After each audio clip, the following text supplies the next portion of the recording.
Hello everyone, my name's Idiotic Synergy, and today I want to do a bit of a discussion type video, and that discussion is why there's no good guys in Warhammer 40k. There's no good guys in Warhammer 40k because everyone's evil. That's it, goodbye! No, I sort of have to explain what I mean. Basically, there's no good guys in Warhammer 40k because it's a war of perspectives. From everybody's perspective, from that faction's perspective, so the Imperium's perspective, from the Necron's perspective, or the Tau's perspective, you know, from everyone's perspective, they think they're doing the right thing. And doing evil things when you're convinced that you're correct about something is a lot easier than deliberately being evil. And this even extends into the Dark Eldar. Now, you can say that the Dark Eldar are objectively evil, or the most evil, and you'd be correct. However, the reason they are how they are is because they don't want to get their soul sucked by Slaanesh. And I'm pretty sure I got that sort of wrong, but basically after the Dark Eldar, after the Eldar in general birthed Slaanesh, the Dark Eldar were the ones that escaped in the webway. And to keep Slaanesh off their backs, they have to do Slaaneshi type things. So, yeah, it's not great. It's not great, but from their perspective, it's either they do Slaaneshi type things or have their soul sucked by Slaanesh. I don't know why I keep referring to it as their soul sucked. I don't think that's the technical term. Anyway, so, yeah, you know, the Dark Eldar, evil, mass, you know, rapists and murderers and whatever. But from their perspective, they're doing this because they want to live. That's the point. Their perspective, they're doing the right thing, even though it brings untold misery to millions and billions of people in the galaxy. The Imperium, they think they're doing the right thing because the alternative is hell, and they're correct. The alternative of the Imperium is hell, i.e. chaos. However, the way they go about it isn't through like some sort of nice communal working together, it's through religious dogma. And anyone that strays away from the religious dogma or the Inquisition's fuck-ups or a bureaucratic nightmare, they will end up dead. So from the Imperium's point of view, they want to keep people in line, but in doing so, they murder a shit ton of people. And that, in turn, drives people into chaos, because from that perspective of, oh shit, the Imperium's killing everyone, I want to join chaos because that way I can at least escape. From their point of view, joining chaos might seem sensible. However, it's not, because chaos do not give a single solitary shit about their followers. Okay, you could argue that Nurgle likes Typhus, and Slaanesh for some reason likes Lucius the Eternal. They're chosen champions they might like, but for someone, I don't know, Gary aged 47, they're not going to give a shit because it's just souls. Souls for them. That's their main way of getting power.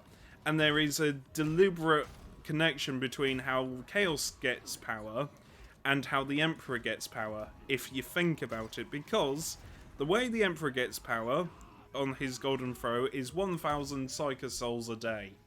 The way that the Chaos gods get power is through souls, I don't know how many souls, like an untold amount of souls a day. They're sort of similar. In a way, you can argue that the Emperor is a Chaos god himself. However, that discussion takes far smarter people than I know a little bit about Warhammer, but I don't ever claim myself as an expert. Another way that perspectives work is the Necrons. Now, from the outside perspective, Necrons are an evil, genocidal, unfeeling robot race that just wants to kill everything in their way. From the Necrons' point of view, they just want everybody off their lawn.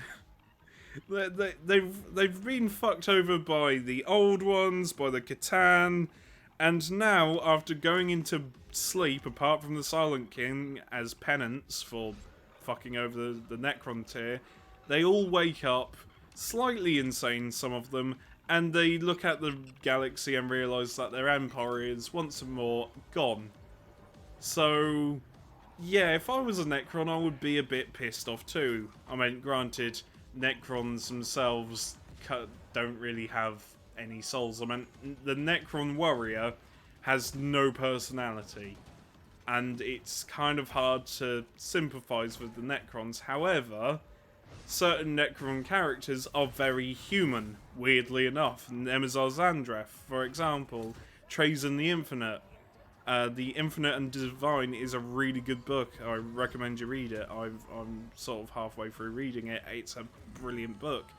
But yeah, just the way that they've humanized Necrons and given them a perspective makes it so that from their point of view they're doing the right thing, even though using flayed ones and using the destroyer cults is something that they really don't want to do.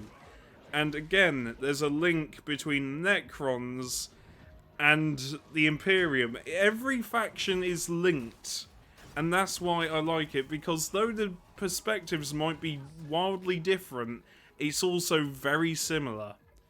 Seriously, the Necrons are very similar to the Imperium. The Imperium used to have this wonderful empire, and now it's all gone. And now they're trying to just survive. The Necrons had this, finally had this empire, but it's all gone. And they want to try and rebuild, but in doing so means killing a lot of people. The Imperium is much the same. There is links with every faction. The only faction that springs to mind that doesn't have a clear perspective is the Tyranids. However, that's a good thing. Now, I don't know if the Tyranids have got an updated lore. I don't know if the Hive Mind is a character that talks yet.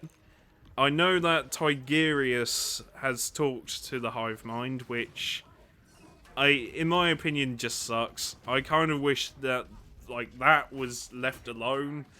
I like the fact we don't know the Tyranids' perspective, but from everybody else's, they're just a bunch of mindless bugs. But, probably from the Hive Mind's perspective, they're trying to live. They are desperately trying to live, because whatever is outside the current galaxy that the setting is in, there's probably some horrific alien races out there that have probably hunted the Tyranids down. Or they just come along and are trying to eat the last bits of life they can. Though I did hear something that the Necrons might have called over the Tyranids by accident. I can't remember, and I might be wrong on the Tyranids, so my apologies, but their perspective is they're trying to live. Well, the Hive Mind is trying to live anyway. And it's similar to how the Imperium works, because the Imperium... You can argue that the Imperium and the Tau Empire are like a hive mind. And you'd be semi-correct in that, because, again, the Imperium uses religious dogma, Chaos uses religious dogma in the Chaos Gods, Tau uses religious dogma in the Ethereals, even though Commander Farsight and their Outclave or Enclave, I don't know. I don't know a lot about Tau, but I know they're trying to sort of try and fix the Tau Empire, even though it's kind of fucked. And, you know, the Tyranids are one big hive mind. Yeah, everyone's evil, even the Eldar. Even though I haven't really touched on the Eldar are evil because, from their point of view, they used to rule the galaxy. Because they were, oh god, War in Heaven. It was Necrons, Eldar, and Orcs. The Orcs used to be called the Corks. The Eldar made the old ones made the Eldar and the Orcs. I could be wrong on that. My knowledge on the War in Heaven is very limited, but the Eldar used to be part of this brimming empire, and I do know that because the Eldar life was basically perfect, it led into hedonism, which then led into collapse and the birth of Slaanesh. You can argue that it's sort of similar to the well, is it similar to the Imperium? Because the Imperium did have a grace period called the Age of Technology, which was wonderful. People doing travelling, oh, it was wonderful. Then the Age of Strife came along and fucked everything up. And then, yeah, you can argue that, you know, the Age of Technology was sort of like the Eldar's golden age before they went into hedonism, some of them. And now the survivors are desperately trying to survive in craft worlds, which... it's sort of a crapshoot. I mean, they kind of want to work with humanity, but not really. It's sort of a crapshoot.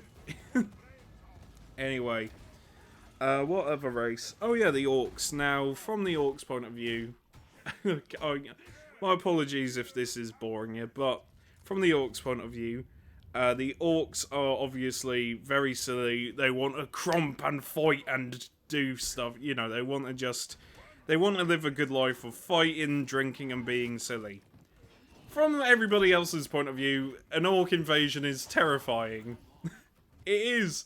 The Hell's Reach book that I'm desperately trying to find a copy of details an Orc invasion, and it's terrifying. The Orcs aren't, you know, this silly, oh, they paint themselves different colours so they can go faster or whatever. Orcs are scary. In fact, is it one of the War of the Beast books? Orcs take slaves and eat people. They aren't the good guys. However, from their perspective, they just lead a simple life, you know, of crumping and fighting. But from everybody else's point of view, they're terrifying. A big hulking green mess of fungus coming at you with a club and half a human and wants to rip your face off. That's terrifying. But for the Orcs, it's just a laugh. And that's why perspective is important in Warhammer 40k, because it does humanise the inhumable. I can't speak. But it does humanise a lot of the alien factors of Warhammer 40k. But it does mean that no one's the good guy in Warhammer 40k. You can argue that the most evil faction might be the Tyranids just because we don't know their perspective.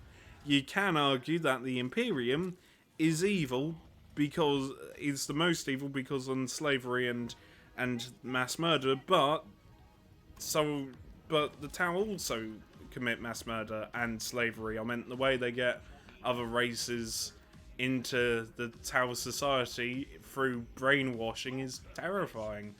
You can argue that the Orcs are the main bad guy. However, from the Orcs' point of view, they just want to fight. And there's nothing wrong with that. They just want to fight and have a good time. They're not doing anything bad. They're just doing what they were supposed to. And also, it's kind of tragic how the Orcs got to this point, because they used to be more intelligent, a more intelligent being called the Cork. It's perspective followed by downfall. Every single faction in Warhammer 40k is fractured and deeply flawed, and you can even sympathise, but none of them are the good guy, and that's perfectly fine. I think it would be a shame if all of a sudden we got a faction that was like the definitive good guy, because I think you need every faction to be morally grey. And to some people, they might not like that. And you know what? That's fine. It's okay not to like the setting if you think it's too much for you. But for a lot of other people, they like the setting because on how grim dark it is. And yeah, that's it really. My name's been Idiotic Synergy. I hope you enjoyed. And I'll see you later. Take care.